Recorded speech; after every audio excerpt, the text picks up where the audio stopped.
5 साल में अगर मेरा ड्रीम है ऐसा ही, उसको लेके अगर मैं इतना आगे आई हूँ और इंटरव्यू तक मैं पहुँची और मेरे मार्क्स इतने अच्छे हैं, तो ये मेरा हक है कि मेरे को मेरा रिजल्ट मिलना चाहिए।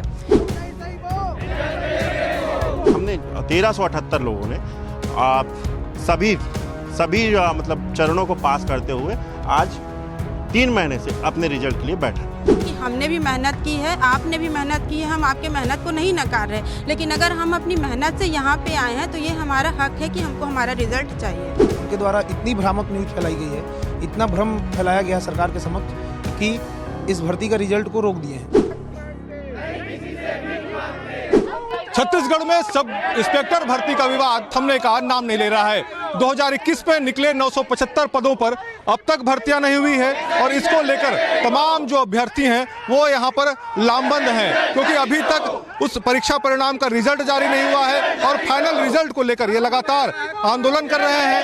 लेकिन उसके बावजूद अगर कहें तो अब तक रिजल्ट जारी नहीं हुआ है, जिसके कारण अब इनको यहाँ पर परेशान होना पड़ रहा है। सीधे हम बात करते हैं क्या कुछ स्थिति है, आप लोगों का ये कब का परीक्षा है, कब हुआ था, कितने पदों पर ये नियुक्तियां हुई थी? 2018 में जब ये पोस्ट आया था उस टाइम ये पोस्ट था 655 पोस्ट, और फिर उसके बाद 2021 में इसको बढ़ा करके भूपेश सरकार जी के द्वारा इसको 975 पोस्ट कर दिया गया। उस टाइम हम लोग के एक इवेंट था, मतलब 1500 मीटर दौड़ था और वनडे एग्ज़ाम था, जिसे पिछली भर्तियां 2003, 2008 और 2011 के अनुसार लेते हुए ये पिछली सरकार ने सेम रूल रेगुलेशन लागू करते हुए हमारा भर्ती फिर से लिया और 2023 में लगभग सभी इवेंट कंप्लीट करवाया, जिसमें प्रथम चरण होता है पीएचडी का, द्वितीय चरण होता है आपका प्री, फिर मेंस, फिर उसके बाद फिजिकल, फिर इंटरव्यू। हमने 1378 लोगों ने सभी मतलब चरणों को पास करते हुए आज 3 महीने से अपने रिजल्ट के लिए बैठा। क्या आखिर कारण है, क्यों आखिर रिजल्ट जारी नहीं हो रहा है, कहाँ पर स्थिति अटकी हुई है? स्थिति अटकी हुई थी हाई कोर्ट में, जिसमें 1 दिसंबर के जजमेंट में हमको ये ऑर्डर दिया गया था कि 1 महीने के अंदर में गवर्नमेंट अपना जो भी फैसला लेते हुए हमारा रिजल्ट जारी करे। और 14 दिसंबर को हम लोगों का एक और जजमेंट हुआ है, जिसका अभी तक के हमारे पास ऑर्डर शीट नहीं आया है, इसलिए हम लोग बोल नहीं पा रहे हैं कि हमारा रिजल्ट जारी करना चाहिए। बिल्कुल, आप भी यहाँ पर और भी अभ्यर्थी हैं, आप लोग भी हैं, लगातार आप लोगों ने प्रयास किया है। अब क्या कुछ स्थिति बन रही है, क्योंकि रिजल्ट रुका हुआ है, लंबा वक्त गुजर गया है, किस तरह से अब दिक्कतें आप लोग को हो रही हैं? सर, सबसे पहले मैं ये बोलना चाहूँगी, एज अ गर्ल मैं बहुत सारी प्रॉब्लम को फेस करके 5 साल में अगर मेरा ड्रीम है ऐसा ही, उसको लेके अगर मैं इतना आगे आई हूँ और इंटरव्यू तक मैं पहुँची हूँ और मेरे मार्क्स इतने अच्छे हैं, तो ये मेरा हक है कि मेरे को मेरा रिजल्ट मिलना चाहिए। और सेकेंडरी ये है कि मेरे को आगे ये भी सोचना है कि मेरी शादी है, सब चीज़ को देखते देखते मैं अगर इसको आगे आई हूँ, मेरी फैमिली ने मेरा सपोर्ट किया है, तो मेरा ये गवर्नमेंट से रिक्वेस्ट है कि अगर उनका भी अगर रिजल्ट रुकता, अगर अभी इलेक्शन हुआ है, अगर उनका रिजल्ट नहीं आता तो उनको कैसा फील होता है, जो अभी हम 5 साल तक यहाँ पे वेट कर रहे हैं अपने रिजल्ट के लिए। अब प्लीज़ मेरा रिक्वेस्ट है कि उनसे कि हमारा रिजल्ट आप जितना जल्दी हो सके वो लाओ। और ये हाई कोर्ट की बात है, तो ये जो डिस्क्वालीफाई लोग हैं उन्होंने इतना ज़्यादा भ्रम फैलाया हुआ है कि अगर उन्होंने मतलब कि कुछ भी ले लो, मेंस का रिजल्ट को मतलब लाना चाहिए था, नंबर बताना चाहिए था। भाई ट्रांसपेरेंसी कैसे रहती है? अगर तुम्हारा मेंस का रिजल्ट तुमको पता होता, इंटरव्यू का अगर तुमको सब चीज़ होता, फिजिकल का नंबर हमको पता है, मेंस का नंबर हम सबको पता है, ऑलमोस्ट मतलब बच्चों को सबको पता है। अगर जब सामने वाला इंटरव्यू वाला बैठ रहा है, जो कमेटी मेंबर बैठ रही ले रही है, हमारी इंटरव्यू ले रही है, अगर उनके पास ही हमारे पास सारे नंबर होते तो ट्रांसपेरेंसी कैसे होती? वो बच्चे किसी को भी नंबर दे सकते थे, किसी को भी आगे भेज सकते थे। बात यहाँ पे इस चीज़ की आ रही है कि हमको हमारा रिजल्ट चाहिए और बिल्कुल ट्रांसपेरेंसी, कोई भी मतलब कहीं भी पैसे वैसे की बात तो हुई ही नहीं है, जिस हिसाब से उन लोग फैला रहे हैं बातों को। आप कहाँ से आई हैं? आपने भी क्या एग्जाम दिया था? जी सर, मैं प्रॉपर बिलासपुर की हूँ। सर, कुछ लोगों द्वारा डिस्क्वालीफाई बोलूँगी मैं, उन लोगों के द्वारा यह भ्रम फैलाया जा रहा है कि राजपत्र में गलतियाँ हैं। सर, जब राजपत्र में गलती थी तो आपने प्री का एग्ज़ाम दिलाया, आपने मेंस दिलाया, आपको कहीं पे भी गलती नहीं दिखी।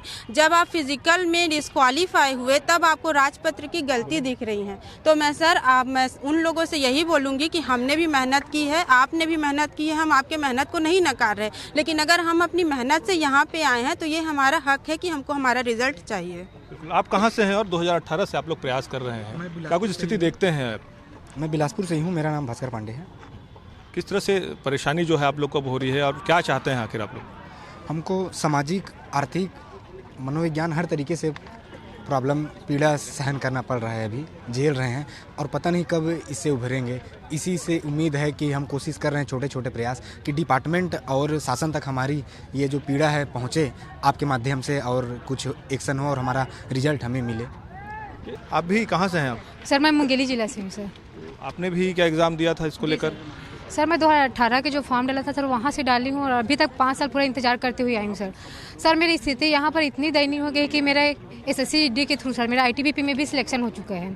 तो वहाँ पे सर 2 बार मेरा रिमाइंडर भी आ चुका है कि इसको ज्वाइन कर लो करके। वहाँ पे मेरा ट्रेनिंग होगा सर हरियाणा पंचकुला में। तो मेरी कंडीशन इतनी दयनीय है सर कि मेरी माँ है, मैं मेरी माँ बस है जो अपने मामा गाँव में रहते हैं।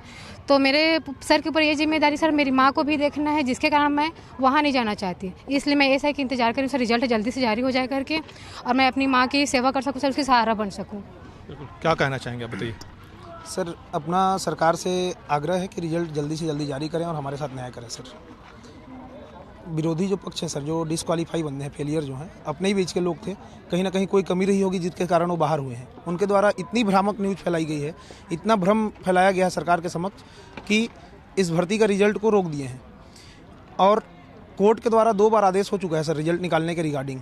उसके बाद भी रिजल्ट निकालने के दिशा में अभी तक सरकार द्वारा कोई भी पक्ष नहीं लिया गया या कोई भी स्टेप ऐसा नहीं उठाया गया, जिससे सर सारे जो हम अभ्यर्थी हैं सर, जो यहाँ तक अपने मेहनत कदम पे पहुँचे हैं, हमें बहुत सर निराशा है इस चीज़ को लेकर। राजेश जी ये बताइए, क्या ये दोनों अलग अलग मामले हैं? क्योंकि जो कोर्ट में आखिर मामला कैसे पहुंचा, क्योंकि आप लोगों की जो भर्तियां थी वो पहले आप लोगों का निकला था, उसके बाद फिर ये दोबारा हुआ है। जी सर, हमने प्री दिलाया, प्री दिलाने के बाद कुछ लोग फेल हुए, फिर उसके बाद वो उसमें कुछ कांस्टेबल थे जिन्होंने विसंगति के लिए वहाँ जाकर के हाई कोर्ट में याचिका लगाई। उसके बाद फिर मेंस में फेल हुए। मेंस हुआ, मेंस कंडक्ट होने के बाद मेंस में जब फेल हुए ना, तो उनको ये पता चला कि विसंगति हुई है, जो कि एक प्रकार का भ्रम है। और हमारे साथ ही, ऐसा नहीं है कि वो हमारे साथ कभी आंदोलन नहीं किए या फिर कुछ नहीं किए, वो भी चाहते थे, मैं भी चाहता था कि वो भी पास हुए, लेकिन अब वो किसी भी तरीके से फेल हो गए हैं, तो उनको एक्सेप्ट करके आगे किसी दूसरे चीज़ के लिए तैयारी करना चाहिए, या फिर जो अपनी लाइफ की ऐसी स्टेज में पहुंच चुके हैं कि इसके बाद उनको कुछ अलग कदम उठाना है, तो ये उनको एक्सेप्ट करना चाहिए और आगे की तैयारी करना चाहिए, ना कि हमारी भर्ती को किसी प्रकार से रोके या फिर हमको आज यहाँ पर लाने के लिए खड़े होना पड़ा। अब हम लोगों को अपने रिजल्ट के लिए, और हमको डिप्टी CM सर से भी आश्वासन मिला है और CM सर से भी आश्वासन मिला है कि हमको थोड़ा समय दीजिए, हम आप लोगों का रिजल्ट लाएंगे। बिल्कुल, तो ये तमाम जो अभ्यर्थी हैं जिन्होंने यहाँ पर सब इंस्पेक्टर भर्ती के लिए यहाँ पर आवेदन किया था और लगातार अलग अलग चरणों पे इनके जो परीक्षा हैं वो भी यहाँ पर हुए हैं, लेकिन अब तक जो अंतिम परीक्षा परिणाम है वो नहीं आया है, जिसकी वजह से इनको यहाँ पर परेशान होना पड़ रहा है। और इनकी मांग है कि सरकार इसे संज्ञान में ले और जल्द से जल्द जो परिणाम रुका हुआ है उसको जारी करे, ताकि ये अपना भविष्य जो है तय कर सकें। कैमरा सतीश मिश्रा के साथ जितेंद्र थवाइट, IC24 बिलासपुर।